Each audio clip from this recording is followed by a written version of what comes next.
আল্লাহ সুবহানাহু ওয়া তাআলা আপনাকে শক্তি আর সামর্থ্য দিয়েছেন। সেই শক্তি সামর্থ্য দিয়ে আপনি মাল সম্পদ সংগ্রহ করেন। আর আপনার মতো যিনি চক্ষু আছে, হাত আছে, পা আছে, আপনার মতো একটা মস্তিষ্ক আছে, আপনার মতো একটা রূহ আছে, কিন্তু শারীরিকভাবে অক্ষম, দুর্বল, হসপিটালের বেডে শায়িত, সে আপনার মতো সম্পদ আহরণ করতে পারে না। আপনি আহরণ করছেন। এই সম্পদ আহরণ করার মধ্যে আপনার জন্য কি কি অকল্যাণকর দিক রয়েছে?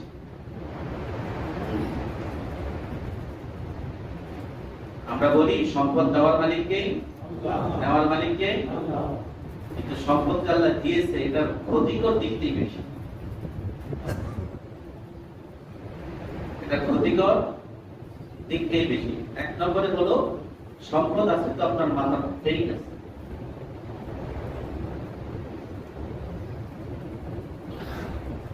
ভুল বলছি, দুইটা ফেইল। একটা হলো আমার এই সম্পদ রাষ্ট্রের আয়ের বহির্ভূত কিনা, বা রাষ্ট্রের যে আয়ের যে একটা লিমিটেশন, এই লিমিটেশনের মধ্যে কিনা, তা বৈধ অবৈধ, সাদা কালো আপনারা যেটা বলেন, আর আপনারা বানাইছেন সাদা কালো, আল্লাহ দিয়েছেন হালাল হারাম।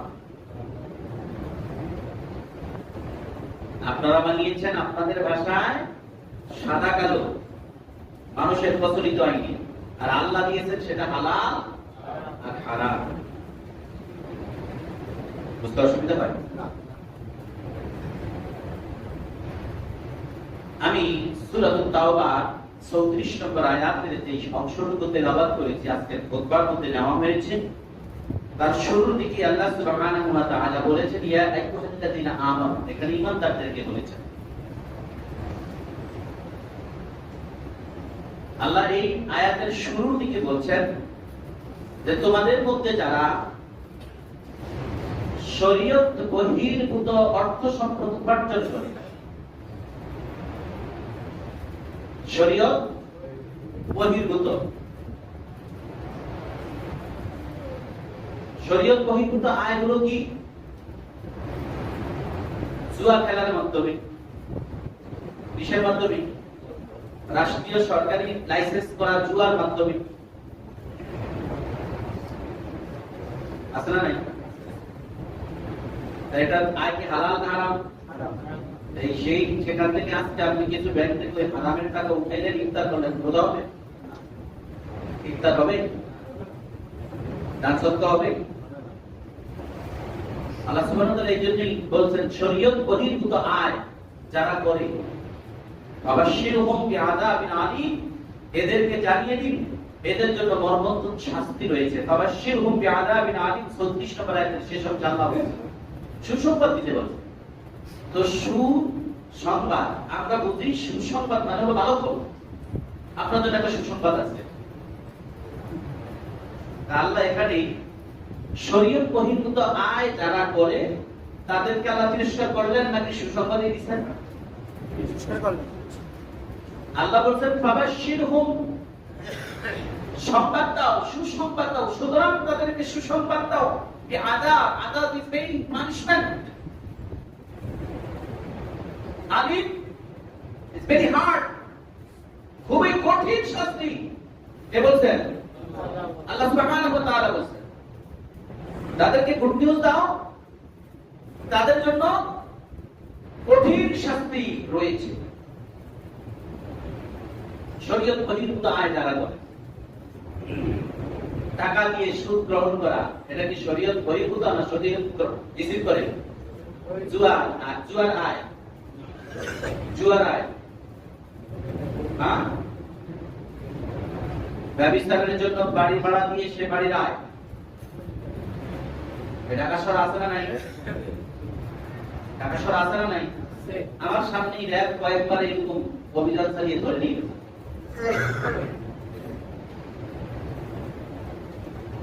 বাসা ভাড়া নিচ্ছেন, বেশ অবৈধ ইনকাম করে। কোনোভাবে টের পেয়েছে, এরা পয়সা রেট দিয়ে দিয়েছে। সুদের আয়, ঘুষের আয়, ঘুষ যে গ্রহণ হারাম। আমি এই মেম্বার থেকে এর আগেও বলেছি, আজকেও বলছি, রাসূল করিম সাল্লাল্লাহু আলাইহি ওয়াসাল্লাম মুআয ইবনে জাবাল রাদিয়াল্লাহু তাআলা আনহু, আল্লাহ সুবহানাহু ওয়া তাআলার প্রসিদ্ধ সাহাবী মুআয ইবনে জাবাল, মুআযকে প্রেরণ করলেন ইয়েমেনে।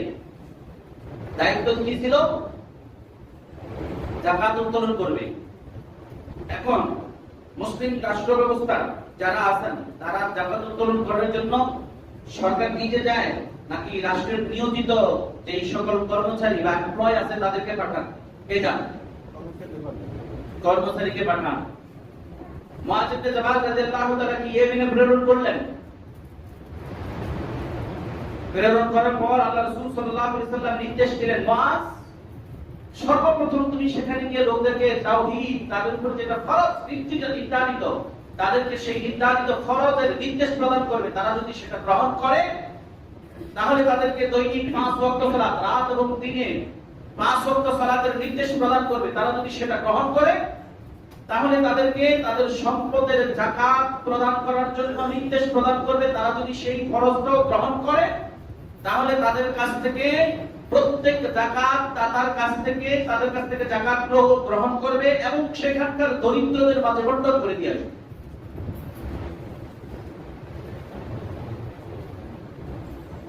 আপনার এই দক্ষিণকার অঞ্চলে, আপনার এখানে যারা যাকাত দাতা, এক নম্বরে আপনার আত্মীয় স্বজন, আপনজন, হকদার। এই সম্পর্কে উম্মে সালমা রাদিয়াল্লাহু তাআলা কে ছিলেন? উম্মে সালমা মুহাম্মদ সাল্লাল্লাহু আলাইহি ওয়াসাল্লামের স্ত্রী ছিলেন। কে ছিলেন? তিনি এর আগে বিবাহিত ছিলেন। সেই করে তেনার আরো সন্তান ছিল। মুহাম্মদ সাল্লাল্লাহু আলাইহি ওয়াসাল্লামকে প্রশ্ন করলেন, ইয়া রাসূলুল্লাহ, আমি যদি তার পূর্বের স্বামীর নাম নিয়ে বললেন, আমি যদি তার পুত্রদেরকে দান করি, কেননা তার পুত্ররা আমারও পুত্র, তার পুত্ররা আমারও পুত্র। তাফসীরে মাযহারি এবং তাফসীরে ইবনে কাসীর এই হাদিসটি এসেছে। আমি কি তাদেরকে দান করতে পারি? এতে কি আমার কোনো সওয়াব রয়েছে? মুহাম্মদ রাসূলুল্লাহ সাল্লাল্লাহু আলাইহি ওয়াসাল্লাম অনুমতি দিলেন, হ্যাঁ, তুমি অবশ্যই তাকে দান করতে পারো এবং তোমার জন্য দ্বিগুণ পুরস্কার রয়েছে। তোমার জন্য কি রয়েছে? দ্বিগুণ পুরস্কার রয়েছে। কে বলছেন কথা? বিশ্বখ্যাত আল আমিন। কে বলছেন? বিশ্বখ্যাত আল আমিন, যাকে জাহেলিয়ার মূর্খ লোকেরা উপাধি দিয়েছিল। সে আল আমিনের কথা মুহাম্মদ সাল্লাল্লাহু আলাইহি ওয়াসাল্লাম বলছেন, হ্যাঁ, তুমি দ্বিগুণ পুরস্কার পাবে। আর মুআয ইবনে জাবালের হাদিস থেকে যেটা পেলাম সেটা হলো, তিনি যেখান থেকে যাকাত উত্তোলন করবেন সেখানকার বাসিন্দার যারা দরিদ্র আছে, ফকির মিসকিন রয়েছে, তাদের মধ্যে বন্টন করবে। বন্টন করার পর সব বন্টন করে দিয়ে আসবে। লিমিটেশন, কার কতটুকু প্রয়োজন, প্রয়োজন অনুপাতে বন্টন করার পর যদি অবশিষ্ট থাকে সেটা নিয়ে আসবে। কোথায় নিয়ে আসবে? মদিনায়। কোথায় নিয়ে আসবে?